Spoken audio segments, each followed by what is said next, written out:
Shalom saudara, welcome back to the darkness of Catholicism. Di video ini saya akan kembali menceritakan sebuah kesaksian di mana ada orang yang meninggalkan gereja Katolik Roma masuk ke dalam Kristus Yesus. Ya. Saudara-saudara, kesaksian seperti ini bukan untuk membanggakan orang masuk ke Protestan. Waduh, kalau cuma masuk ke Protestan itu banyak. Tapi bukan itu poinnya, saudara-saudara. Ngapain masuk Protestan? Bukan masuk Protestan yang penting, tapi bagaimana orang menemukan Injil Yesus Kristus dan akhirnya mereka keluar dari sistem yang tidak membawa orang itu pada Injil. Jadi saya akan membacakan kesaksian dari Benny Dias. Teman-teman silakan menyimak. Kalau nggak mau saya bacakan, teman-teman bisa baca langsung di link di kolom deskripsi. Tapi kalau teman-teman sibuk, nggak punya waktu untuk membaca, bisa sambil beraktivitas, sambil mendengarkan suara saya dalam membacakan kesaksiannya. Mari kita mulai.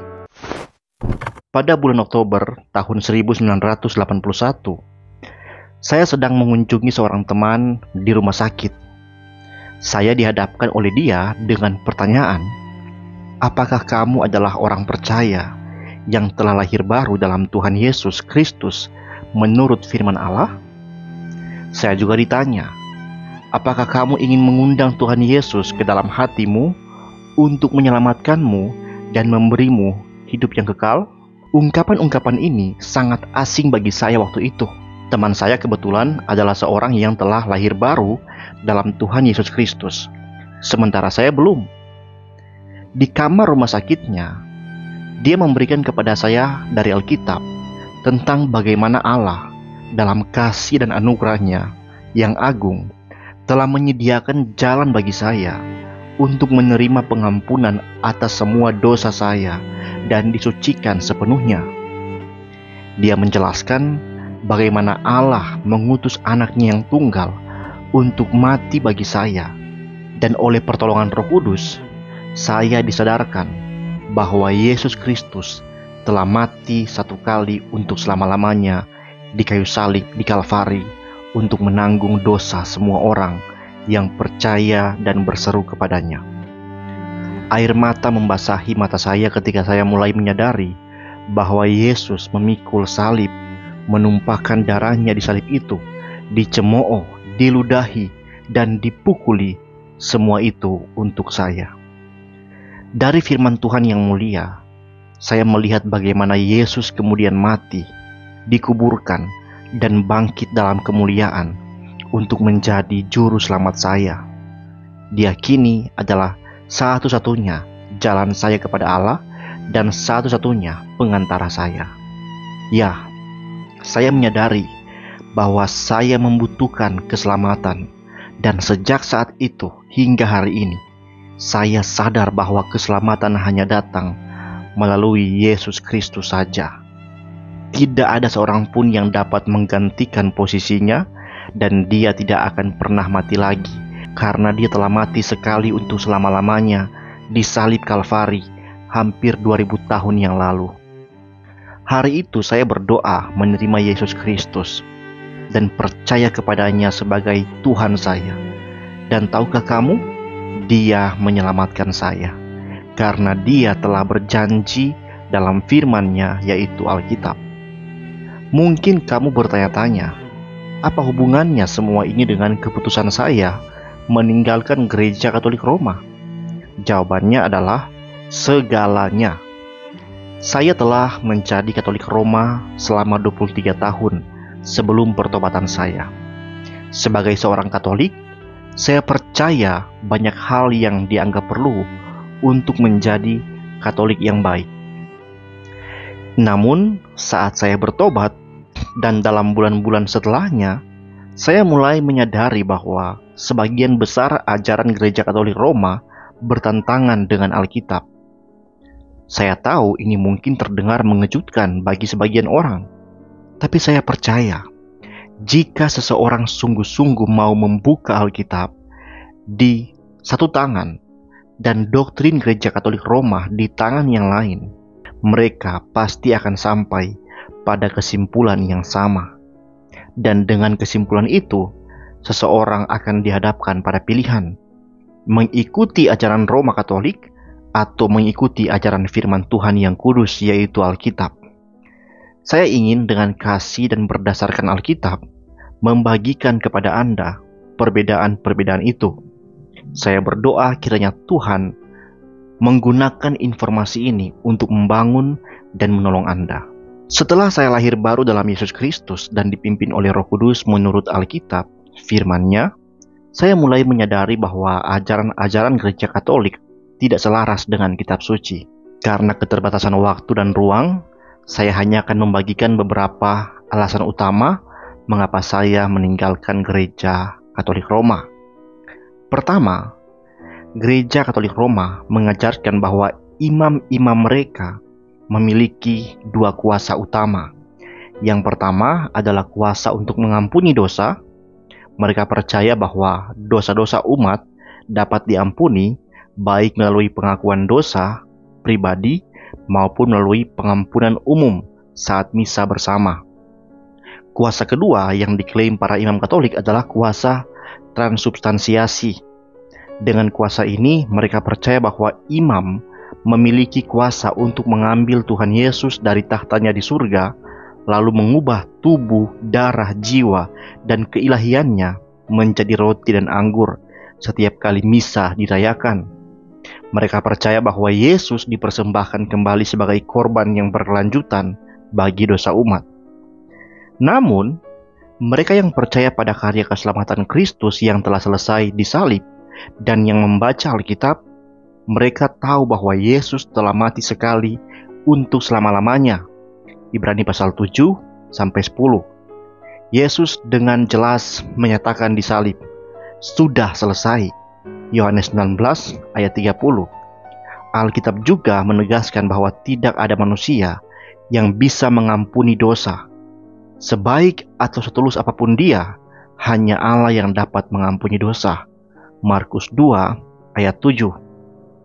Firman Allah menyatakan bahwa Kristus akan datang kembali dalam kemuliaan, bukan dalam rupa roti dan anggur. Ketika Yesus berkata, "Inilah tubuhku," Dia berbicara secara simbolik. Sama seperti ketika Ia menyebut kita domba dan menyebut dirinya pintu, pokok anggur, gembala, dan sebagainya. Yesus berkata, "Rohlah yang memberi hidup, daging sama sekali tidak berguna. Perkataan-perkataan yang kukatakan kepadamu adalah roh dan hidup." Yohanes 6 ayat 63. Jadi, ketika seseorang percaya bahwa Yesus terus-menerus dipersembahkan sebagai korban, itu artinya menyangkal firman Tuhan yang menyatakan Kristus yang telah dibangkitkan dari antara orang mati tidak akan mati lagi, maut tidak berkuasa lagi atasnya. Roma 6 ayat 9. Alasan kedua, saya meninggalkan Gereja Katolik Roma adalah karena ajaran tentang Maria. Gereja Katolik mengajarkan bahwa Maria adalah teladan umat dan disebut sebagai Bunda Gereja. Dalam dokumen Konsili Vatikan kedua, Maria disebut sebagai advokat, penolong, pembantu, dan perantara. Mereka percaya bahwa Maria tidak berdosa, tidak pernah mati, dan diangkat tubuh dan jiwanya ke surga sama seperti Yesus. Namun firman Tuhan jelas mengatakan bahwa Maria adalah diberkati di antara perempuan, bukan di atas semua perempuan. Dalam Perjanjian Lama, wanita bernama Yael juga disebut diberkati di antara perempuan. Hakim-Hakim 5 ayat 24. Tapi bukan berarti dia harus dihormati atau disembah. Alkitab menyatakan semua orang telah berbuat dosa dan telah kehilangan kemuliaan Allah. Roma 3 ayat 23. Yesus mati di salib bagi dosa kita dan juga bagi dosa Maria. Dalam Injil Lukas pasal 2, kita menemukan Maria menyebut Allah sebagai juru selamatku. Jika Maria tanpa dosa, mengapa dia butuh juru selamat? Alkitab juga mengatakan dengan sangat tegas bahwa hanya ada satu pengantara antara Allah dan manusia. Sebab hanya ada satu Allah dan satu pengantara antara Allah dan manusia, yaitu manusia Yesus Kristus. Pertama Timotius 2 ayat 5. Tidak ada nama lain yang diberikan di bawah kolong langit yang olehnya kita harus diselamatkan. Kisah Para Rasul 4 ayat 12. Alasan ketiga, saya meninggalkan gereja Katolik Roma adalah karena ajarannya bahwa keselamatan hanya diperoleh melalui gereja Katolik. Mereka mengajarkan bahwa hanya melalui sakramen-sakramen dan rahmat gereja, seseorang bisa diselamatkan. Namun Alkitab menyatakan sebaliknya. Dia menyelamatkan kita bukan karena perbuatan benar yang telah kita lakukan, tetapi karena rahmat-Nya oleh permandian kelahiran kembali dan oleh pembaharuan Roh Kudus.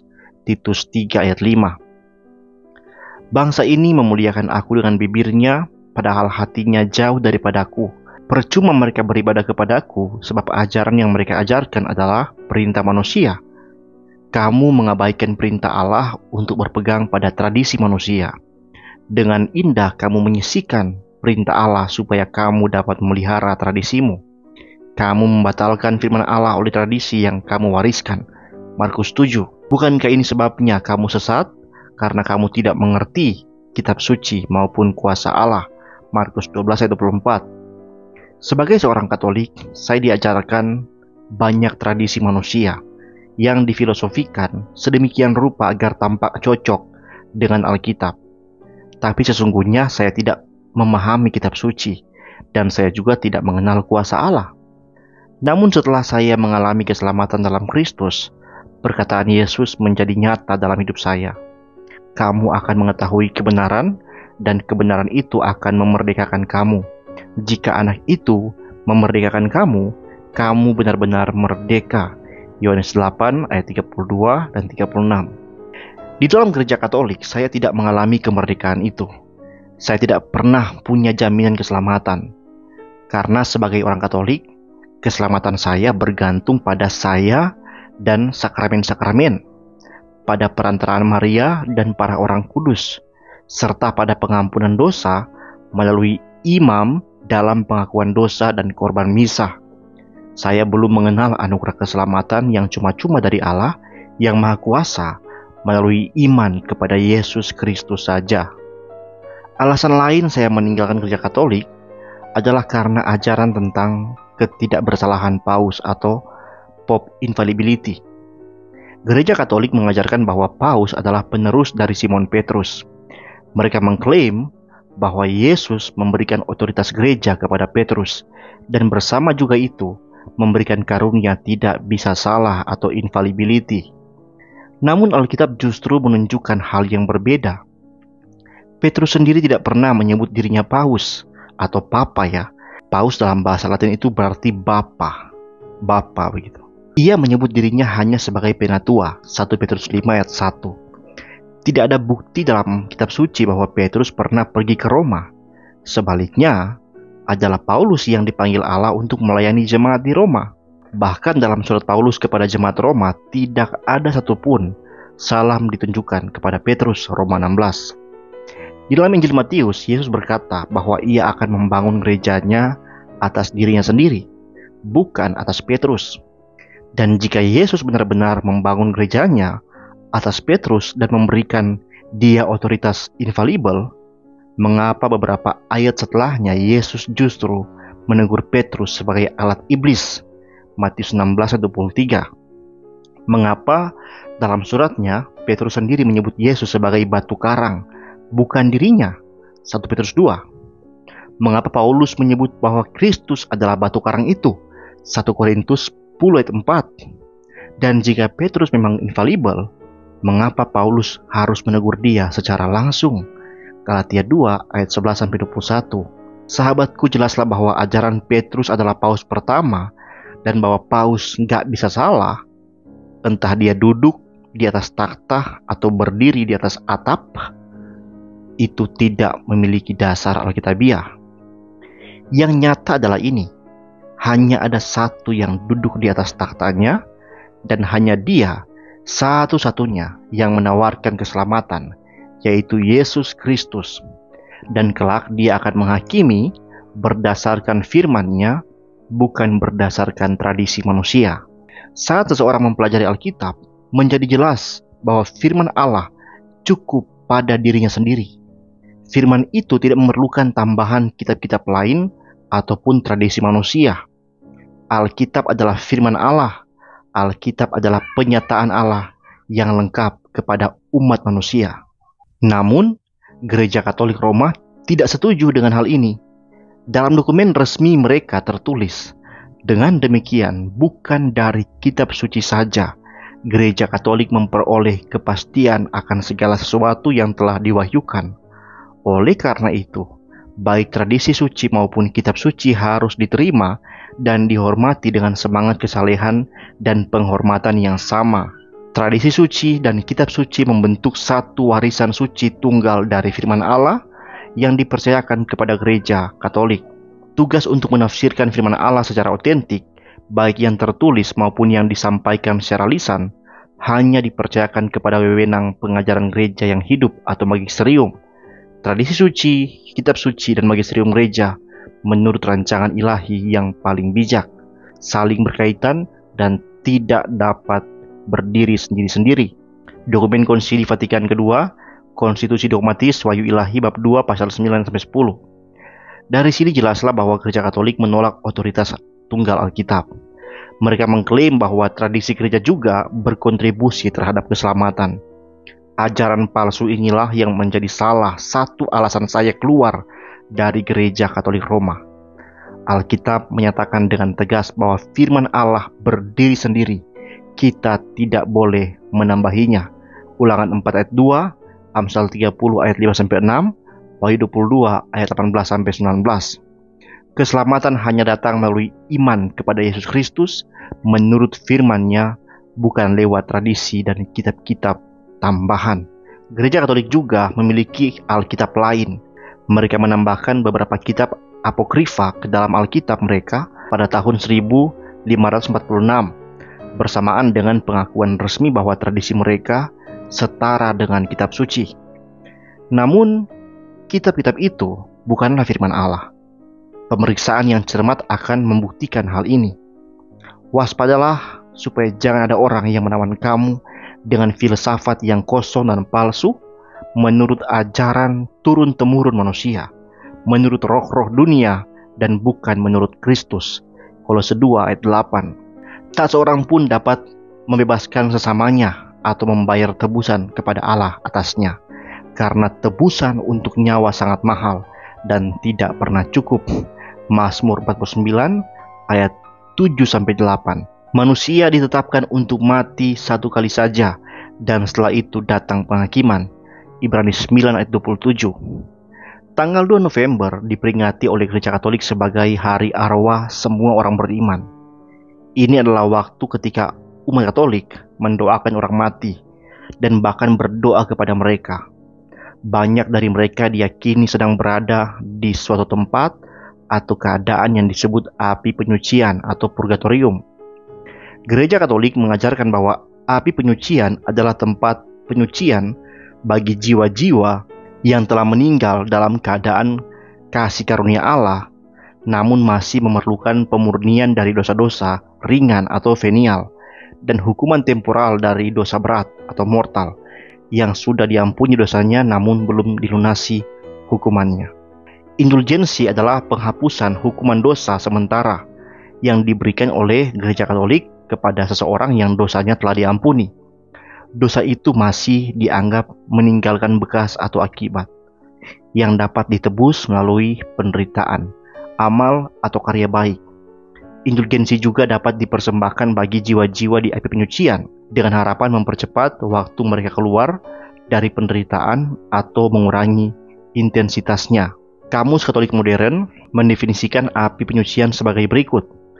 Tempat atau keadaan di mana jiwa-jiwa orang benar disucikan setelah kematian dan sebelum masuk surga. Mereka dapat disucikan dari kesalahan dosa ringan mereka, seperti halnya di dunia ini, melalui penyesalan yang lahir dari kasih dan dilakukan dengan bantuan anugerah. Namun, penyesalan ini tidak menghapus hukuman dosa, karena di alam baka tidak ada lagi kemungkinan untuk memperoleh pahala.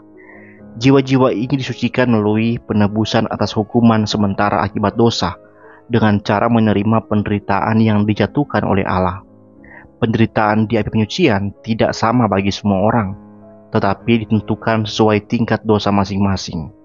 Lebih dari itu, penderitaan ini bisa diringankan dalam durasi dan intensitasnya melalui doa dan amal baik dari orang-orang beriman di dunia. Namun, penderitaan ini tidak bertentangan dengan damai dan sukacita besar, karena jiwa-jiwa tersebut sangat mengasihi Allah dan yakin akan masuk surga.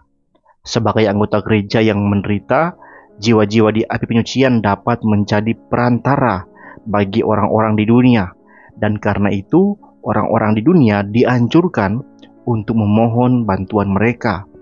Api penyucian tidak akan berlanjut setelah penghakiman terakhir, tetapi akan berlangsung bagi tiap jiwa sampai ia terbebas dari segala kesalahan dan hukuman.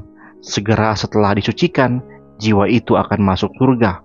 Modern Catholic Dictionary, halaman 152. Dengan kata lain, Gereja Katolik Roma percaya bahwa banyak orang setelah mati tidak langsung masuk surga, tetapi ke sebuah tempat hukuman, di mana mereka harus membayar hukuman atas dosa-dosa mereka. Orang-orang Katolik yang masih hidup didorong untuk berdoa bagi mereka, bahkan memohon pertolongan dari mereka, agar penderitaan mereka dipersingkat sebelum akhirnya bisa masuk surga. Mereka juga mengajarkan bahwa orang-orang di dunia bisa melakukan berbagai pembayaran atas dosa mereka sendiri dan dosa orang lain melalui doa, penebusan dosa atau penitensi, tindakan amal, termasuk memberi uang, atau perbuatan baik lainnya. Tetapi Alkitab sangat jelas menentang semua ajaran ini. Kita telah melihat bahwa tidak ada manusia yang dapat menebus dosa orang lain. Tidak ada seorang pun dapat membebaskan sesamanya atau membayar tebusan kepada Allah atasnya, karena tebusan untuk nyawanya sangat mahal dan tidak pernah cukup. Mazmur 49 ayat 7-8. Manusia ditetapkan untuk mati satu kali dan sudah itu penghakiman. Ibrani 9 ayat 27. Tidak ada api penyucian setelah kematian. Yang ada hanyalah penghakiman kekal. Kata purgatori bahkan tidak pernah muncul dalam Alkitab, dan doktrin ini tidak diajarkan dalam seluruh kitab suci. Rasul Petrus berkata dengan jelas, "Sebab kamu tahu bahwa kamu telah ditebus dari cara hidupmu yang sia-sia, yang kamu warisi dari nenek moyangmu, bukan dengan barang yang fana, bukan pula dengan perak atau emas, melainkan dengan darah yang mahal, yaitu darah Kristus, yang seperti darah anak domba yang tak bernoda dan tak bercacat." 1 Petrus 1 ayat 18-19. Lihat juga Yesaya 52 ayat 3 dan pasal 55 ayat 1, Kisah Para Rasul 8 ayat 20. Penyucian total atas dosa-dosa kita sudah diselesaikan oleh Yesus melalui satu kali pengorbanannya di salib. Lihat Galatia 2 ayat pertama sampai 11, pertama Yohanes 1 ayat 7, Ibrani 9 ayat 1, dan Roma 8 ayat 1. Yesus bahkan berkata kepada penjahat yang bertobat di kayu salib, "Hari ini juga engkau akan bersama-sama dengan aku di Firdaus." Lukas 23 ayat 43. Firman Allah menegaskan bahwa pengampunan dan keselamatan adalah hasil dari karya Kristus yang sempurna. Kamu juga, meskipun dahulu mati oleh pelanggaran-pelanggaranmu, dan karena tidak disunat secara lahiriah, telah dihidupkannya bersama-sama dengan Dia. Sesudah Ia mengampuni segala pelanggaran kita, Ia telah menghapuskan surat hutang yang oleh ketentuannya mendakwa dan mengancam kita, dan itu ditiadakannya dengan memakukannya pada salib. Kolose 2 ayat 13-14. Jika kita mengaku dosa kita, maka Ia adalah setia dan adil, sehingga Ia akan mengampuni segala dosa kita dan menyucikan kita dari segala kejahatan. Pertama Yohanes 1 ayat 9. Aku berkata kepadamu, sesungguhnya barang siapa mendengar perkataanku dan percaya kepada Dia yang mengutus aku, ia mempunyai hidup yang kekal dan tidak turut dihukum, sebab ia sudah berpindah dari dalam maut ke dalam hidup. Yohanes 5 ayat 24. Saudara-saudara, sekianlah kisah dan alasan bagaimana seorang bernama Benny Dias keluar dari kegelapan dan masuk kepada terang Injil yang memerdekakan. Terang Injil yang mendamaikan, membawa ketenangan bagi jiwa. Saudara-saudara, ini adalah satu kisah yang indah. Saya percaya ketika Benny-Dias ini menemukan kebenaran sorga bersukacita. Sekali lagi, ini bukan tentang orang masuk Protestan. Ngapain masuk Protestan kalau nggak ngerti Injil, kalau nggak menerima Yesus Kristus? Ya, bahkan banyak orang di Protestan itu nggak tahu Injil, ya, buta tentang Injil. Di Protestan tapi nggak kenal Kristus, banyak. Jadi ini bukan tentang masuk Protestan dan sekedar keluar Katolik, bukan. Ini tentang bagaimana seseorang menemukan Injil Yesus Kristus, Injil kasih karunia yang memberikan damai sejahtera. Saudara-saudara, saya pernah melihat Katolik itu sangat indah. Tertarik menjadi Katolik. Pernah, jujur saja. Saya memperhatikan, wah ini indah sekali, manis sekali, puji-pujiannya, keteraturannya, kerapihannya. Wah indah. Saya akhirnya mempelajari Katolik itu, melihat sebenarnya apa yang diajarkan oleh Katolik itu. Dan saya menyimpulkan pada akhirnya bahwa kalau saya masuk Katolik, saya sebenarnya sedang keluar dari kasih karunia, Injil kasih karunia, kepada Injil usaha sendiri, Injil jual beli. Ya, Injil jual beli. Keselamatan, pembenaran, itu kamu harus beli. Beli dengan perbuatan-perbuatan kamu. Ketika kamu berbuat dosa, pembenaran, rahmat itu hilang. Kalau kamu entah sengaja atau tidak, kamu tidak pergi ke misa misalnya, atau melanggar paling tidak 5 hukum Katolik, kamu kehilangan rahmat itu, kehilangan pembenaran itu, kehilangan kasih karunia. Nah, bagaimana supaya punya kembali? Beli lagi. Dengan cara apa ya? Pergi misa, pergi pertobatan. Ya, kamu beli dengan usaha kamu. Baru kamu kembali dibenarkan, kembali dapat kasih karunia, kembali berada dalam keadaan di bawah rahmat. Dan kamu harus pertahankan itu dengan usaha kamu sendiri. Kalau kamu berhasil, ya kamu yang berhasil, begitu. Saya lihat, wah ini parah, gak bisa saya nggak mau. Meskipun Protestan ini ya tidak punya keindahan yang seperti Katolik, keindahan tertentu ya. Banyak sih gereja Protestan yang indah juga, puji-pujiannya, liturginya masih indah juga banyak. Tapi kalau dibandingkan Katolik, memang mereka sangat-sangat wah luar biasa. Tapi apa itu? Keindahan yang paling indah adalah firman Allah yang hidup. Disitulah kita menemukan Dia yang menyelamatkan. Terpujilah Kristus. Sekian video saya, Tuhan memberkati.